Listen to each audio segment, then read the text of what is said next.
You're just too good to be true. Can't take my eyes off of you. You'd be like heaven to touch. I wanna hold you so much. At long last, love has arrived, and I thank God I'm alive. You're just too good to be true. Can't take my eyes off you. Pardon the way that I stare. There's nothing else to compare. The sight of you leaves me weak. There are no words left to speak.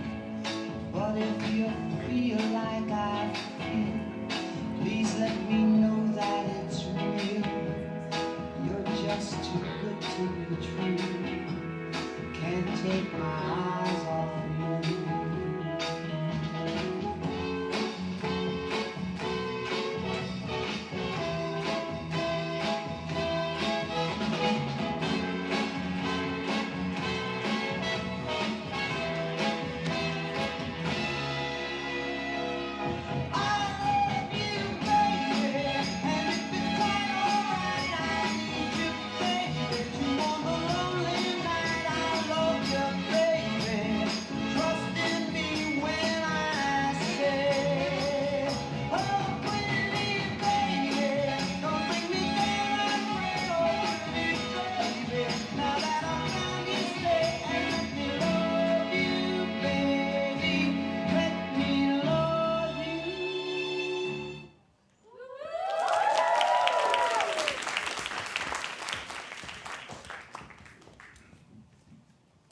Hello and welcome to the 2025 Reimagined Sustainable Fashion Show.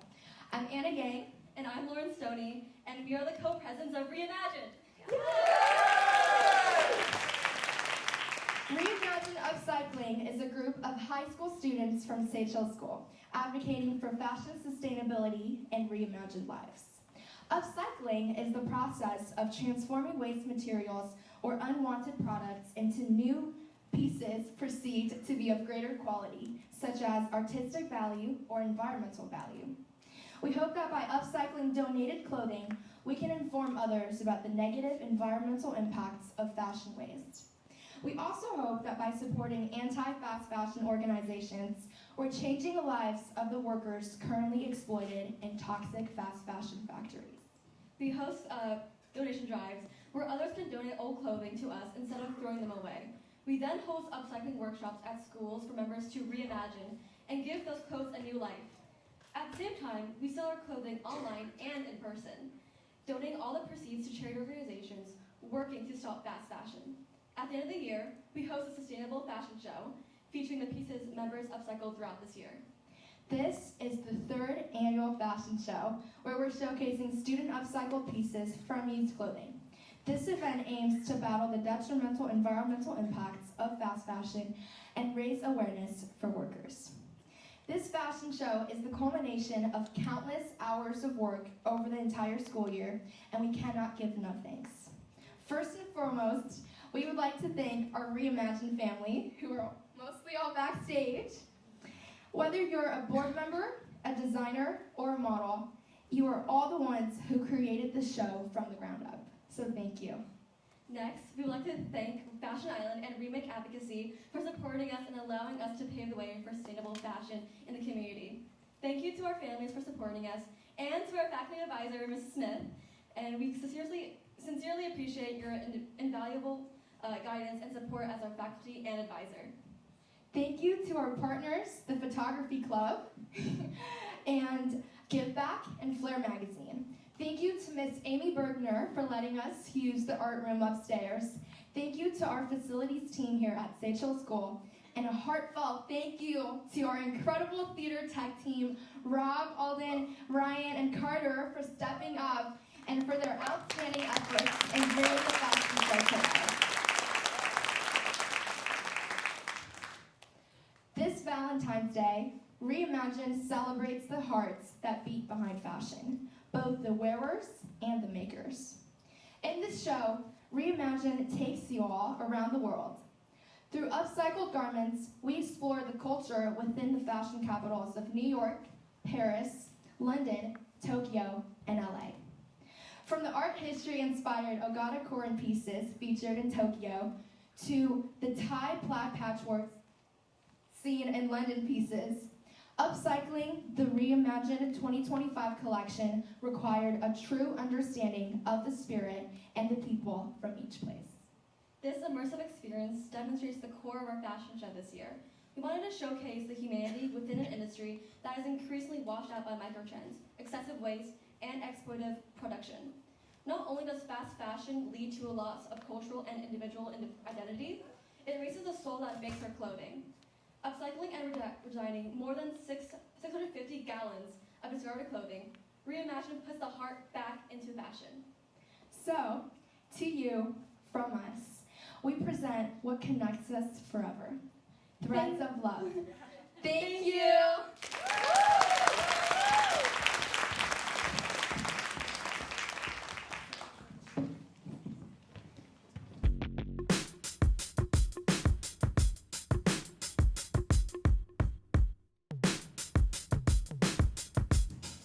Yeah, I'm out at Brooklyn, down there in Tribeca, right next to the river. Now I live forever, I'm living Sinatra, and since I made it here, I can make it anywhere. Yeah, they love me everywhere. I used to count all of my Dominicanos right there up on Broadway. Pulled me back to that McDonald's, took him to my stash spot, 560 State Street. Catch me in the kitchen like a Simmons whipping pastry, cruising down A Street, off-white Lexus, driving so slow, with BKs from Texas. Yeah, I'm in the best stop, home of that boogie. Now I live on Billboard, and I brought my boys with me. Say what up to Top, still sitting my top, sitting courtside, Knicks and Nets give me high five. I was spiked out, I could trip a referee, tell by my attitude, yeah, I'm on the compliment.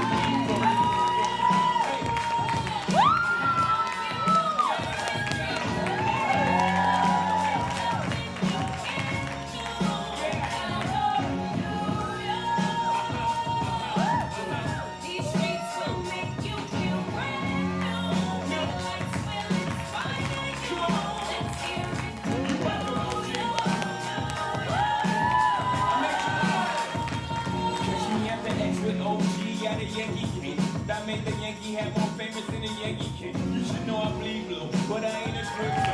But I got a thing in walking with my click though. Welcome to the melting pot. Corners where we selling Africa without a home on the hip hop. Yellow cap, gypsy cap, dollar cap, holla back. When Papa does it, they act like they forgot how to act. 8 million stories out there in the naked city. It's a pity half of y'all won't make it. Me, I got a blood fish, but I got it made. If Jesus paying LeBron, I'm paying Dwayne Wade. 3 dice, Elo, 3 card market. Labor Day parade, rest in peace, Bob Marley. Statue of Liberty, long in the World Trade, long in the King, yo. I'm from the Empire State.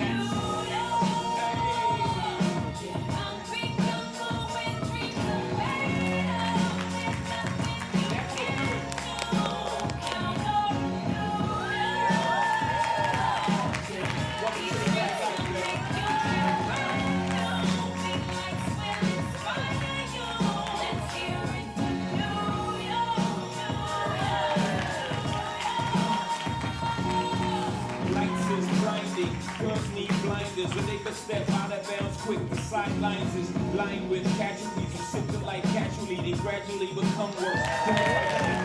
Caught up in that big crowd, never in style. Ain't the one that gets cold in fold, get your skin out. City of sin, it's a pity on the wind. Good girls going bad, the city's filled with them. Mommy took a bus trip, now she got a bus out. Everybody ride her, just like a bus route. Hail Mary to the city, you're a virgin. And Jesus can't save you, life starts when the church came here for school, graduated. War play, rap stuff, take it to the limelight. Empty and made, got you reeling like a champion. The city never sleeps, better slip you an ambient.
guest speaker, Natalia Trevino.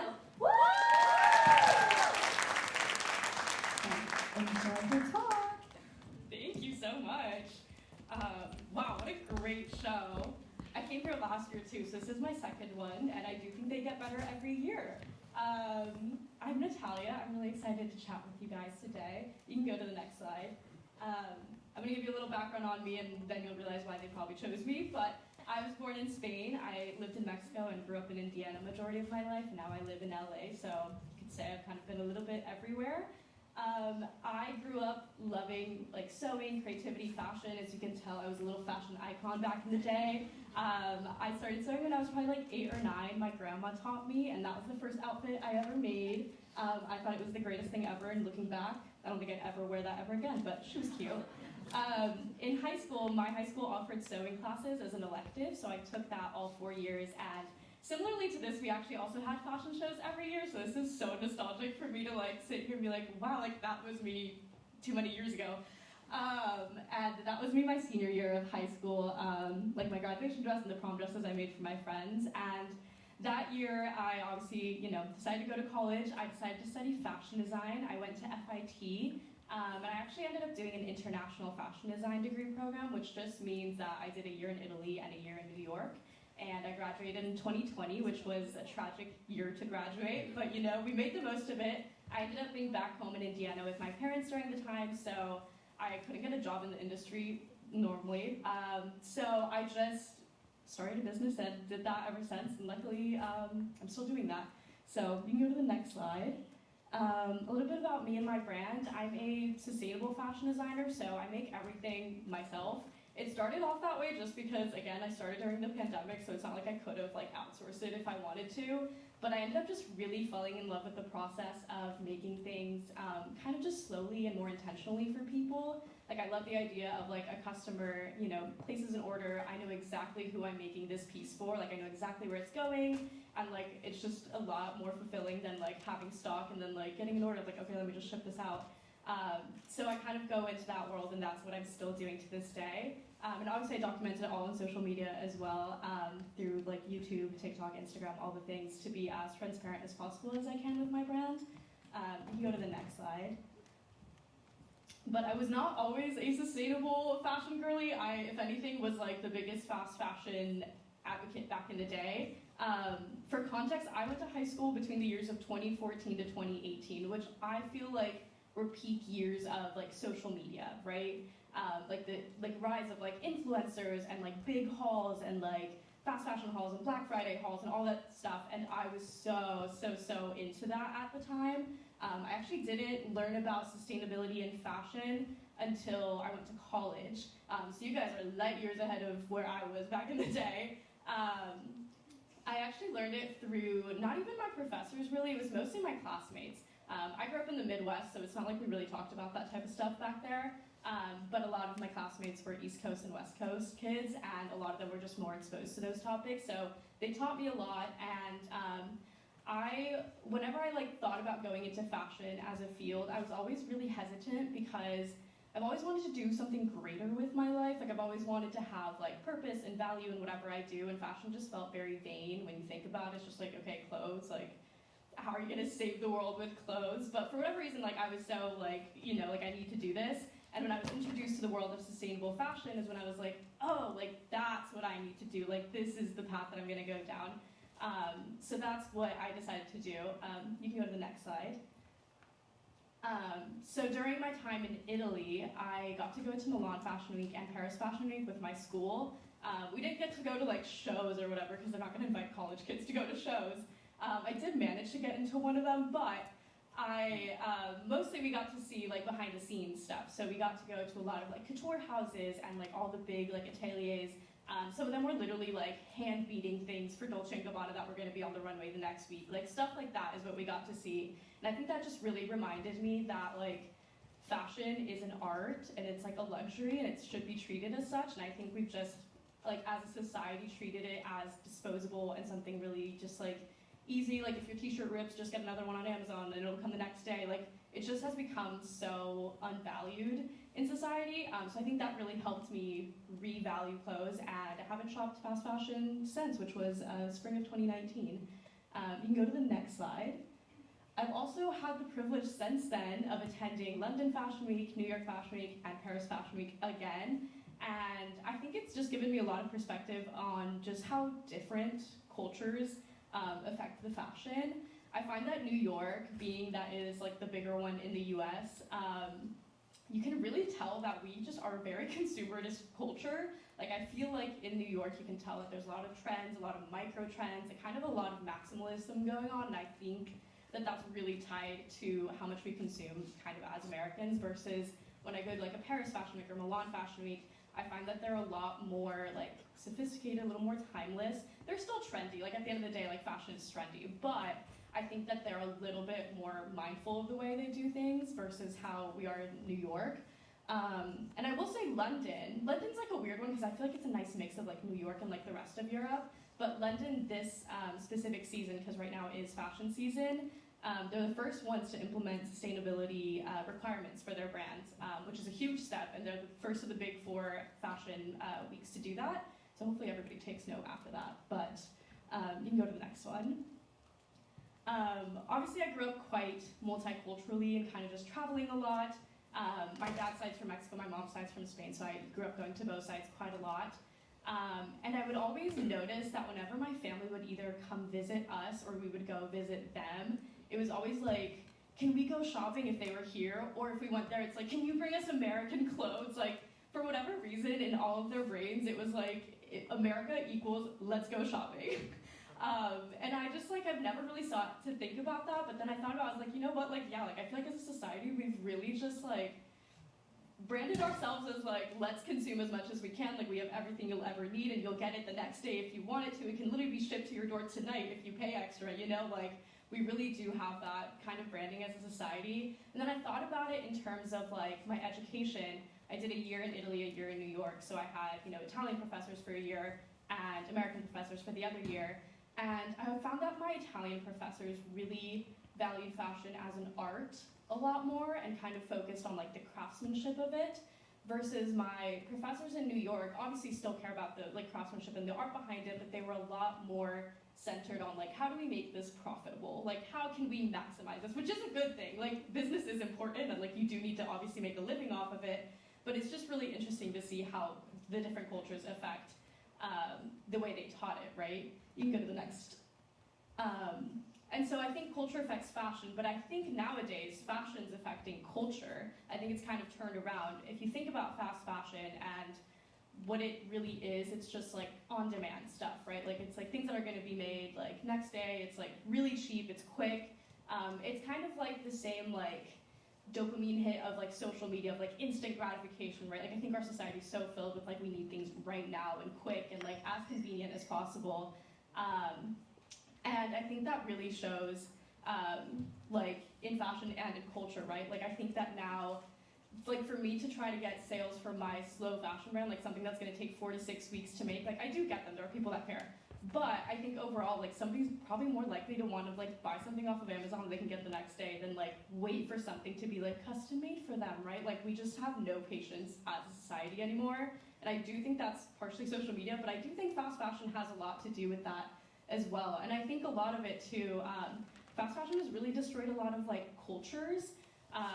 I think of it like whenever I like travel and I visit places, I think every country has like really cool, you know, techniques that are native to their lands, whether it's like certain dyes that they use or like hand like weaving techniques, whatever it may be. And like slowly but surely, like all of those crafts are kind of dying out because of mass production. And I think of it like whenever I go to Spain, I grew up dancing flamenco, so I made that dress in high school because like I just loved flamenco and like I wanted to make like a fun dress. And like those are like intricate dresses to make. And now I go to Spain and every tourist shop has like these dresses made out of like polyester or like the weirdest fabrics that like you know is gonna break in like 2 days, but like they're meant for like tourists to buy them and then wear them for a day in Spain and then like throw them out right after, right? And we're losing the craftsmanship that was like tradition, which I just think is quite sad. And I think as a society we need more crafts and we need more just patience. I think we're losing the ability to like slow down in life. You can go to the next one. And I think it's really interesting to also see how fast fashion has affected culture like closer to home. So obviously we've had some really awful fires in LA past month or so. And the one like kind of cool thing that's come out of it is that I've seen LA like really come together as a community. Like I've never seen the city like gather so quickly, organize so quickly, like donation drives, all the things. Like people were on top of it, like so willing to help, so generous. A little too generous sometimes with their clothes. So all the donation centers were obviously asking for clothes at the time, and a lot of people were so quick to just like throw clothing at these donation centers. And within like 2-3 days of the fire starting, most donation centers were like, we cannot accept any more clothes. Like we are full to the brim, like please stop sending your clothes. Because everybody seemed to have like an extra bag or two of clothes that they just like happened to have to donate, which I think is like obviously inherently a good thing. Like I'm glad we're all wanting to be generous and help, but it's also just interesting how easily we are like disposing of our clothing, or like how like little or how much we have that we're just like willing to just like, here you go. And I think the sad thing is a lot of it is fast fashion, so a lot of it wasn't even usable, and it led to like all these donation centers having to spend so much time sorting through things that they couldn't actually give away to anybody, which took away from like the purpose of what they were trying to do. But I think that's just like part of our society, and like I think it was just an interesting thing to see happen. But obviously positively, we do have a place in LA called the Sway Shop, which is like kind of an organization, a shop, like it's an actual physical store, but they upcycle garments, they like downcycle garments, recycle stuff, and they're really cool, and they've really taken over like trying to fix that whole situation in LA. So there are positives and there's always solutions. I always want to, you know, pinpoint that as well. You can go to the next slide. But in the end, I think that the most important thing is to try to like fight the good fight and like do what we can. I think the fashion industry is a big beast to tackle. It really like spans so many different industries and does so much, but obviously we can always do our best. I think a lot of things is just like being more mindful. Like where are you shopping? Why are you supporting the brands that you support? Doing your research. I think that staying educated is really important. Like obviously if you're in school, great, but like once you're not in high school, once you're not in college, like staying educated and still making time to learn, I think is so important. What I like to call the school of life will teach you a lot of things. And I think with sustainability specifically, there's so much innovation all the time, and staying on top of it is really important. And I also think that like just being open-minded, I find that like traveling has really helped me in a lot of ways. Just seeing how different cultures approach different things has been really helpful into opening my mind to like, oh, I could do things differently, or like this might be a better approach than what I thought, or whatever it may be. And obviously I think community is the biggest part of it. Clearly there's a huge community here of people that are supporting all of this, which I think is great. And just finding that in every place that you go, whether small or big, I think is really important. My most recent venture is trying to like mix travel, sustainability, and fashion all in one. So I'm hosting a group trip to Thailand to visit like manufacturers and stuff with like a group of people, which I'm really excited about. So, you know, doing what you can. It might be like a random outlandish like venture, but like staying educated, staying on top of it, I think is important, and obviously will create change at the end of the day. You can go to the next one. And of course, I would love to stay connected with you as well. So these are my socials if you want to connect and chat or whatever. I'm always down to talk sustainability, fashion, travel, literally anything. And thank you so much to Anna for having me. You're literally so wonderful, and this show is incredible. Like, you've put together an incredible show. So I just want to shout you out.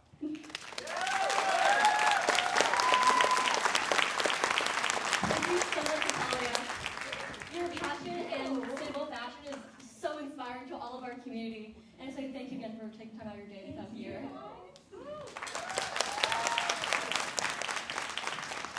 Thank you all for joining us this Valentine's Day as we leave you all with a piece of our hearts. We hope you've enjoyed the 2025 Reimagined Sustainable Fashion Show, and we hope that you take away our message of fashion sustainability, taking action yourself, but most importantly, our belief in reimagination and seeing beauty in even the most unlikely. We would like to recognize all of the hard work that our Reimagined board members have put in. Please come up for a group photo.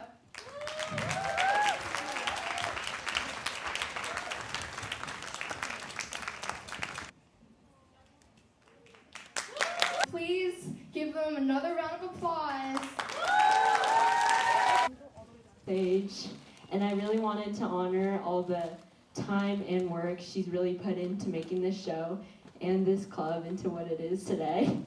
Meeting her in art class my freshman year, I would have never been able to guess what being a part of Reimagine would take me. And sometimes I have to take a step back to really soak it in. And it's really been jarring how big this club has become and this fashion show. And to be frank, Reimagine really would not exist without her. Anna has taken these past few years and all her time and dedication to really bolster the direction of the club.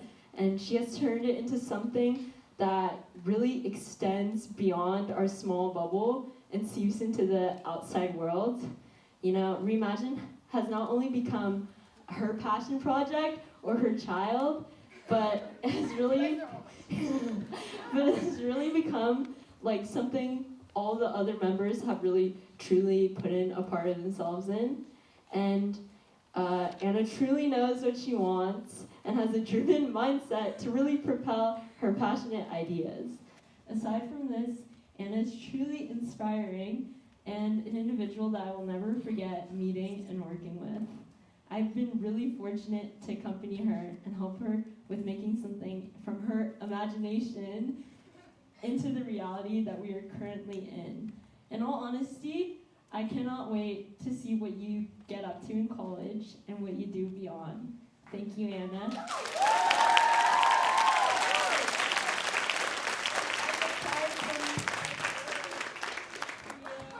A little heart, threads of love. Yeah. Thank you guys.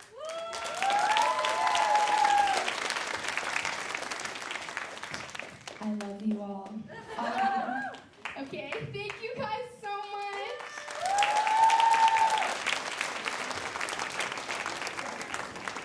Can we cue music?